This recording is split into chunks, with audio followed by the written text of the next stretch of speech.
En partenariat avec MGEN, Mutuelle Santé Prévoyance.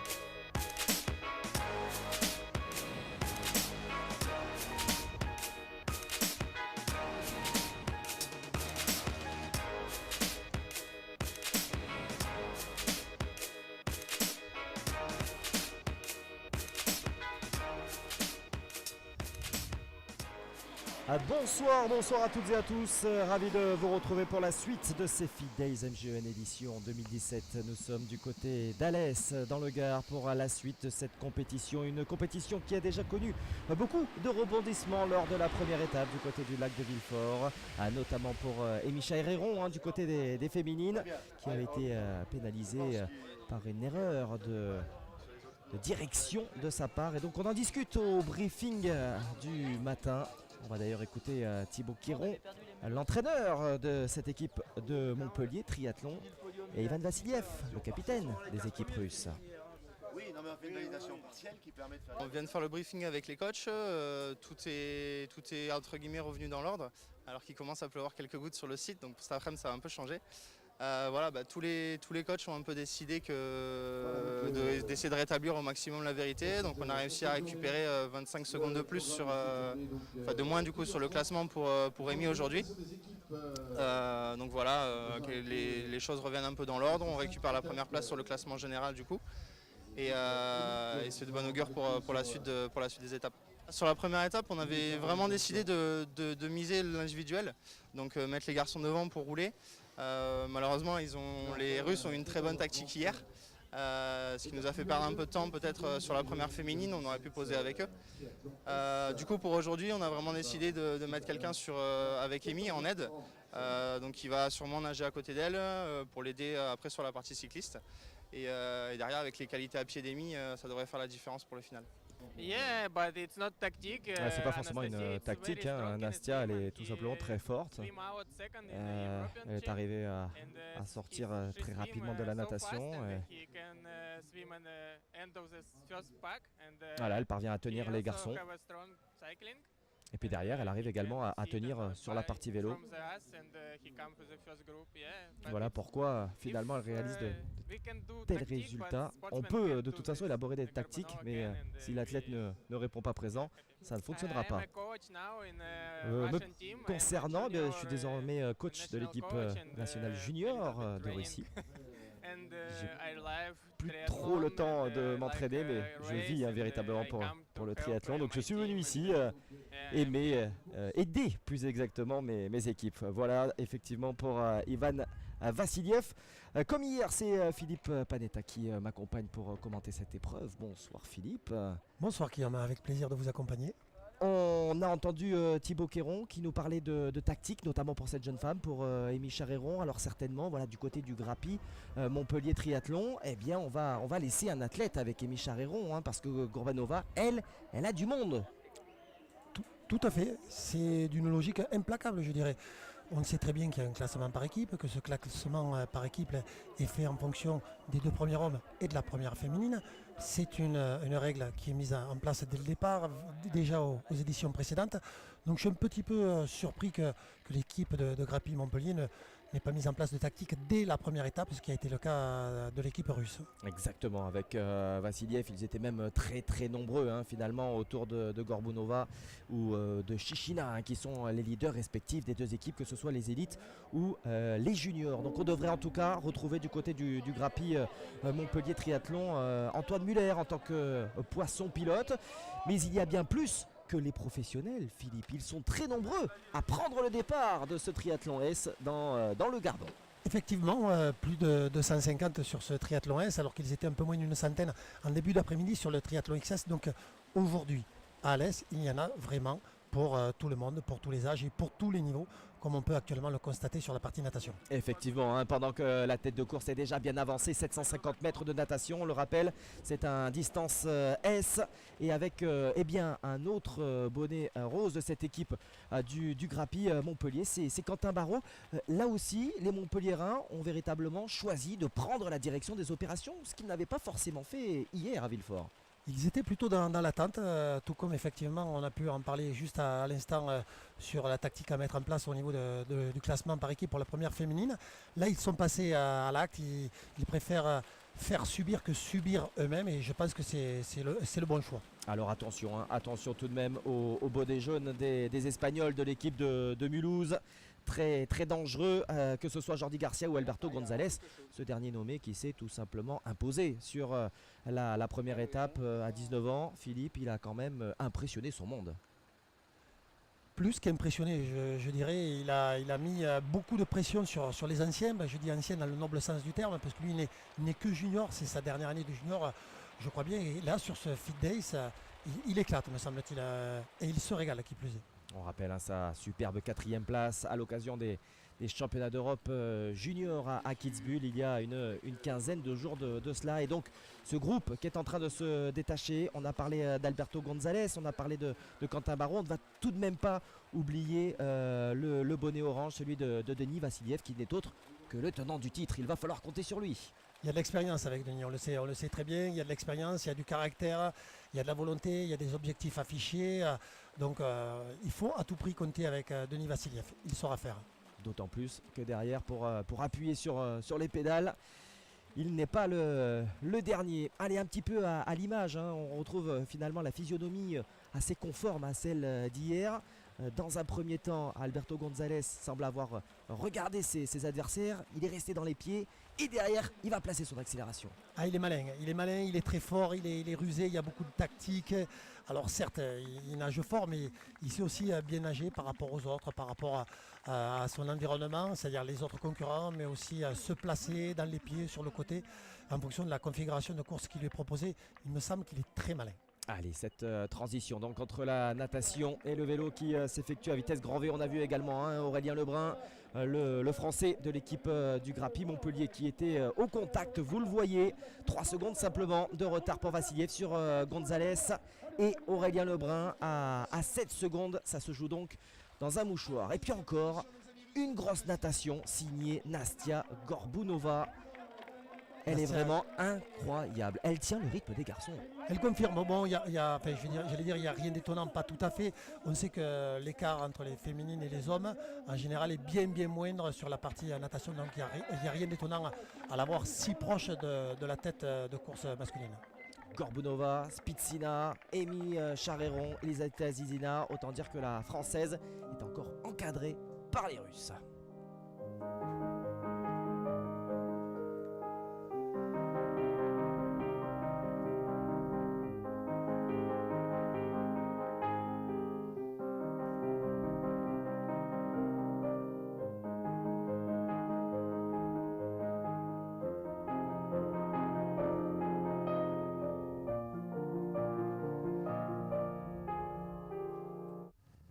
Allez, retour à la compétition avec Aurélien Lebrun qui tente de prendre la pousse d'escampette, même si encore une fois il y a de très gros rouleurs. On parlait de Denis Vassiliev lors de la natation.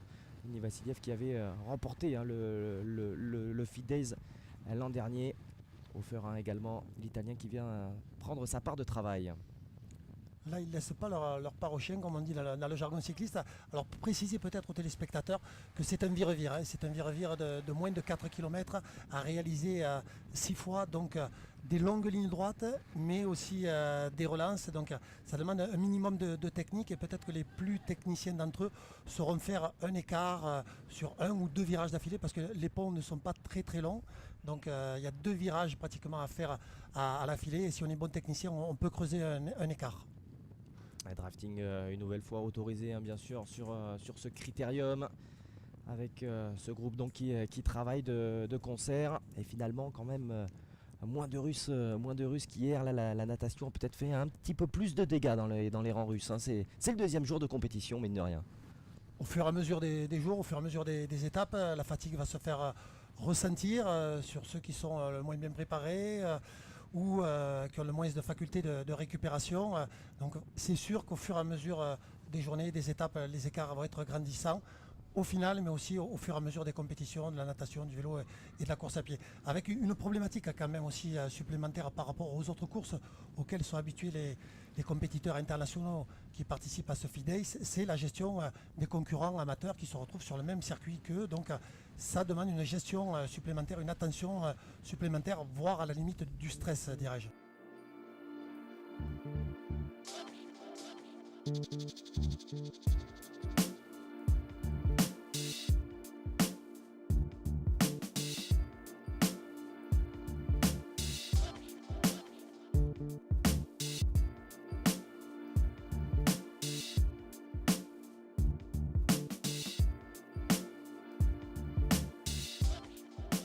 Allez, retour à présent à la course féminine avec Gorbunova, qui n'a pas eu la tête bien longtemps. Charéron qui a réalisé une belle transition.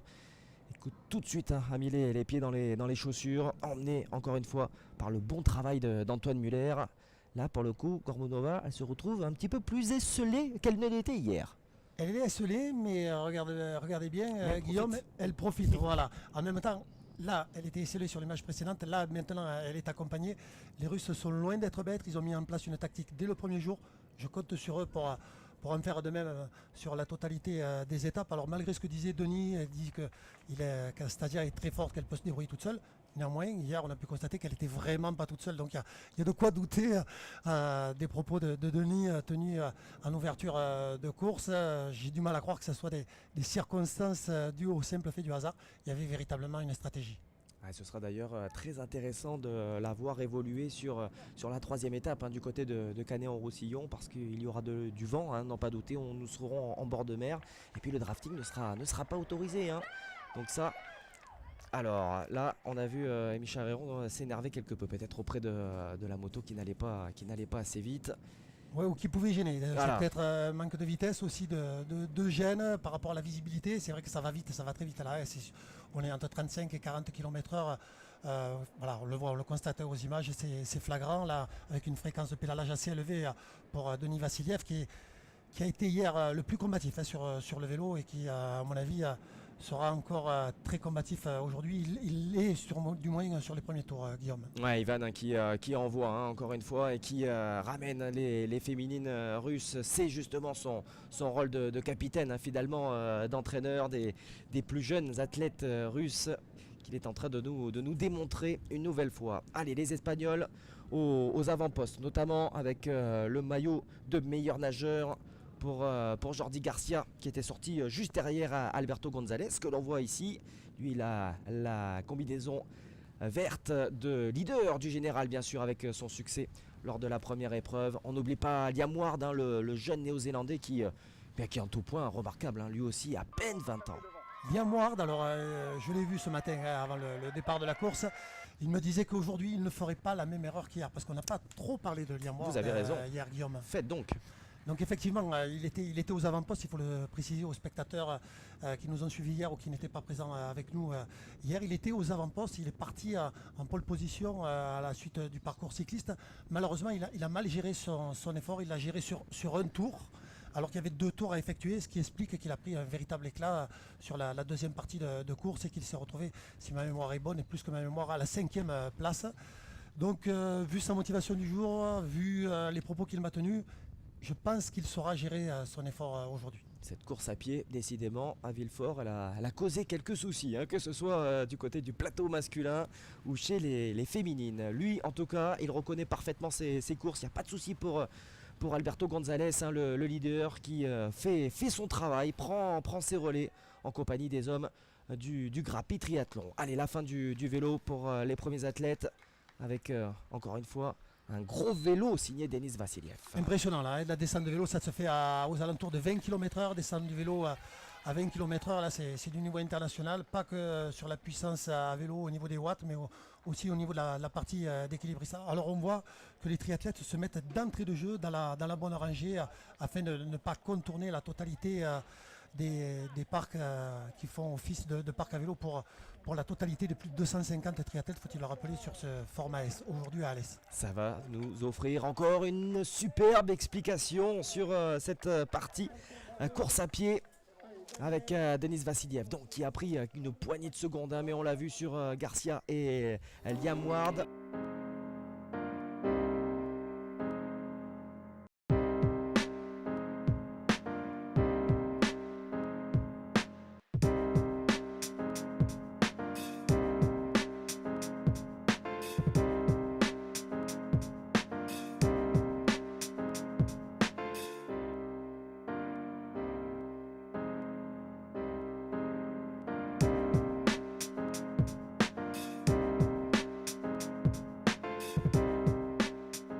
De retour avec la course féminine et toujours cette Gorbunova, la leader, hein, du général, qui tente de revenir. Oh, et Micha Réron qui semble encore avoir quelques difficultés, dites-moi. Là c'est flagrant, je ne comprends pas trop ce qui a pu se passer. Est-ce qu'elle a été gênée par d'autres concurrents? Pourtant c'est un vire-vire, 6 tours à réaliser, ce n'était pas son premier passage, donc j'ai du mal à comprendre ce qui s'est passé. Heureusement qu'elle est accompagnée par Antoine Muller. Grappi Montpellier a bien fait de mettre en place cette stratégie aujourd'hui. Ouais, délicate, hein, cette relance. On voit justement Antoine qui remet dans le sens de la marche sa leader féminine. C'est peut-être le général par équipe qui est en train de se jouer. Évidemment, on le rappelle, hein, on prend les 2 meilleurs résultats masculins et la meilleure féminine. Et puis, évidemment, le classement même d'Amy Charéron dans sa bataille, ce duel qui s'annonce avec la combinaison verte que l'on voit juste devant elle. Gorbunova qui tient quand même, qui fait vraiment une très très belle impression, même si désormais ce groupe est formé. Les efforts sont moindres tout de même par rapport au début de la partie vélo. Il va de soi, il y a aussi de la stratégie, il y a aussi de l'attente. Vous avez vu la poussette réalisée par Aurélien Lebrun? Moi je le vois plus là en l'occurrence comme un soutien psychologique. C'est important, elle ne se sait pas seule, à la différence d'hier. Et regardez Micha Réron, l'efficacité, hein, au moment de déposer le vélo. Elle a pris une vingtaine de mètres sur Gorbunova. Et regardez d'ailleurs les foulées, hein, alors qu'elle est pieds nus. Gorbunova, elle, on a l'impression qu'elle est sur des charbons ardents. C'est pas le cas pour Micha Réron. Oui, mais Guillaume, regardez, elle a fait tout le tour alors qu'elle aurait dû enquiller de l'autre côté à l'entrée du parc à vélo pour être dans la bonne rangée. Donc encore des petites erreurs. Des petites erreurs. C'est étonnant, hein, quand on connaît Amy. Je pense que c'est la pression qui prend le dessus, qu'elle a vraiment envie de bien faire. Bon, c'est une petite erreur qui n'a rien de dommageable, hein, on peut le constater. Avec cette avance prise tout de même, hein, sur Gorbunova, on va voir si elle parvient à faire la différence sur cette partie de course à pied. C'est 5 km de course à pied en 4 boucles. C'est possible, c'est largement possible au regard de ce que j'ai vu hier. Il me semblait qu'il n'y avait pas photo en termes de niveau course à pied entre les deux féminines. Là pour l'instant on est sur les hommes, donc le Big Four, les 4 hommes en tête, les deux Espagnols. Exactement, Jordi Garcia, le premier des deux Espagnols, combinaison bleue. Liam Ward en noir, le néo-zélandais. Aurélien Lebrun, hein, qui s'accroche, il nous le disait hier, il était véritablement collé à pied du côté du lac de Villefort. Est-ce que ça va être mieux pour Aurélien Lebrun, celui qui s'était imposé il y a 2 ans de cela face à Fred Belaubre? Et puis évidemment Alberto González, que l'on voit ici à l'image. On ne va surtout pas l'oublier, parce qu'il va peut-être tout simplement conserver cette belle tunique verte à l'issue de cette 2e étape. Là ils sont groupés, hein, ils attaquent, il me semblait, la dernière descente ou l'avant-dernière descente. Donc pour l'instant ils sont groupés, ils sont à 4. On voit Liam Ward tenter de temps en temps des accélérations ou contrer tout bonnement et simplement Jordi, tenue bleue du meilleur nageur d'hier. Donc voilà, ils se regardent, ça temporise. Ils se posent beaucoup de questions, est-ce que je suis bien, comment est l'autre? Ils ne se connaissent pas trop, ils n'ont pas trop l'habitude. Donc hier à Liam Ward, ils ont vu ce qu'ils pouvaient donner sur un tour alors qu'il y en avait 2 à effectuer.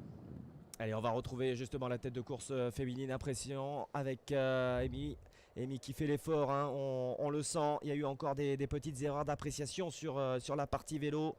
Elle doit absolument faire la différence. Elle a récupéré l'équivalent d'1 minute, hein, sur tapis vert, si on résume, par rapport à cette erreur d'aiguillage la veille. Maintenant, il va rester une grosse minute encore à aller chercher sur ben voilà, sur la compétition et c'est peut-être maintenant sur cette partie de course à pied. Pour être précis, Guillaume, il lui restait 1 minute 16 d'écart. Donc elle avait 1 minute 16 à remonter sur la partie course à pied puisqu'elles sont pratiquement rentrées ensemble dans le parc à vélo. 1 minute 16 sur 5 km, ou pas tout à fait, ça peut le faire, ou à pas grand chose. Alors moi je vais dire que j'espère. Elle me donne confiance en elle. Là, quand je la vois œuvrer de telle façon, elle est concentrée, elle est motivée, elle est encore aidée par Antoine Muller qui est devant elle, qui ne cesse de l'encourager, donc pourquoi pas. Ouais, belle fréquence en tout cas pour la double championne de France qui n'a plus le moindre droit à l'erreur, emmenée encore par Antoine Muller qui aura fait office de poisson pilote depuis le début de la compétition. Quelle impression visuelle vous fait Gorbunova? Peut-être un petit peu moins de fréquence, même si c'est pas tout à fait le même gabarit. Pour moi, j'ai une bonne impression visuelle, mais c'est vrai qu'elle n'est pas fréquente. Elle n'est pas fréquente, mais elle reste quand même régulière. On voit pas, elle se désunit pas.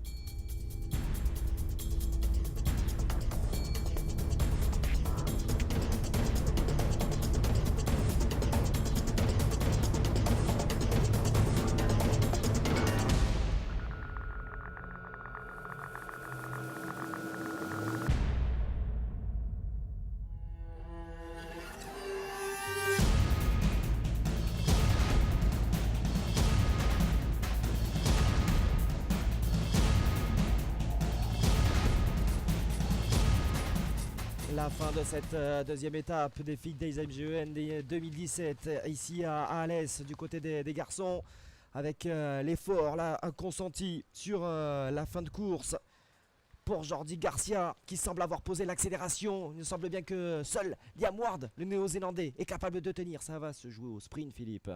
Il y a de fortes chances, de très très fortes chances. Là, les 4 hommes ont du mal à faire la différence. Voilà, a priori, là, ça y est. Il y a un trou qui a été fait. Aurélien Lebrun qui est dans la difficulté, mais pour l'instant, il semble bien que c'est Jordi, donc celui qui a terminé deuxième hier, Garcia Jordi, qui a pris les devants là, sur cette dernière attaque. Ouais, quatrième, un des derniers championnats d'Espagne à Bagnoles. C'est tout simplement incroyable quand on connaît évidemment le niveau du triathlon espagnol avec les Mario Mola et autres Javier Gomez. Eh bien oui, c'est bien Jordi Garcia qui va venir inscrire son nom au palmarès de cette deuxième étape et qui va devancer son compatriote Alberto González qui va donc conserver sa tunique. Très belle troisième place pour Liam Ward.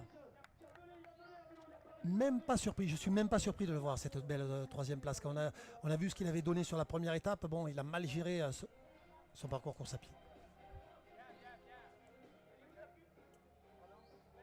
Alberto González qui augmente encore un petit peu son avance au général. Yeah, I am very happy. I am very Je suis vraiment strong très race. content. J'ai réalisé une The grosse run, course, notamment the sur run is very, la very, course à strong, pied. fast and fun. Très rapide. And J'ai I'm pris very beaucoup de happy, plaisir. Évidemment, j'en suis très heureux de cette victoire. Hier, j'étais deuxième derrière Alberto. Aujourd'hui, premier. L'équipe travaille très bien.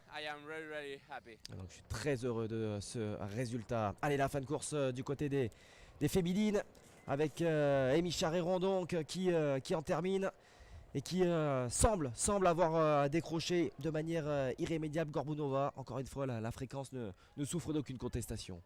Non, elle est concentrée, elle est bien posée, elle sait ce qu'elle a à faire, elle le fait bien. Encore une fois, elle est encadrée par Antoine Muller. Là, tout à l'heure, elle courait à côté d'un amateur, donc un Alésien. Vous le voyez, c'est le maillot du club, le fameux club d'Alès Athlétisme qui participe en relais, puisque c'était l'une des possibilités aussi de participer en relais à ce triathlon. Donc, elle est en bonne position, elle est bien placée, elle est coordonnée, elle est encouragée. Allez, on va savoir dans quelques instants si ça va le faire, si elle aura réussi à remonter ses 1 minute 7 d'écart sur Stasia Gorbunova. Eh oui, Gorbunova qui en termine, elle comme poisson pilote, elle a quand même un certain Ivan Vassiliev, un garçon qui avait pris part au JO de Londres, notamment avec une superbe 13e place, même si c'était une autre époque. Double champion d'Europe, Ivan Vassiliev, désormais coach de ses équipes jeunes donc en Russie. 1 minute 14, vous le disiez, de retard, Philippe, à récupérer. Il faut donc en faire une bonne partie de ce retard sur cette étape d'Alès, et ça semble être le cas. Elle a tout intérêt, on le saura, là, on ne devrait pas tarder à le savoir dans quelques instants, mais Malgré quelques péripéties, en tout cas, c'est une première victoire dans ces FIDE Days 2017 pour Amy Charéron, la double championne de France donc, qui s'impose devant Gorbounova et qui va lui reprendre un temps précieux à n'en pas douter en vue du général, même si ça semble ne pas suffire pour revêtir d'ores et déjà la combinaison verte. Et comme on le disait, des Russes, il y en a partout avec Chichina et Elisaveta qui étaient déjà présentes l'an dernier et qui avait pris la 5e place, qui terminera sur le podium. 1,35 à tout de même de retard, les écarts faits par Amy aujourd'hui sont remarquables. Amy qui n'est plus qu'à 14 secondes de Gorbounova. Et puis le classement par équipe, Grappi-Montpellier 16 secondes d'avance sur les Russes et déjà plus de 3 minutes. Votre capacité de réaction après hier. Oui, avec aussi tout le travail de mon coéquipier Antoine qui m'a beaucoup aidé. Cette fois, on a mis en place une stratégie, donc je pense qu'on a bien joué. Malheureusement, il reste encore un petit peu de 15 secondes, je crois, pour décrocher le maillot vert.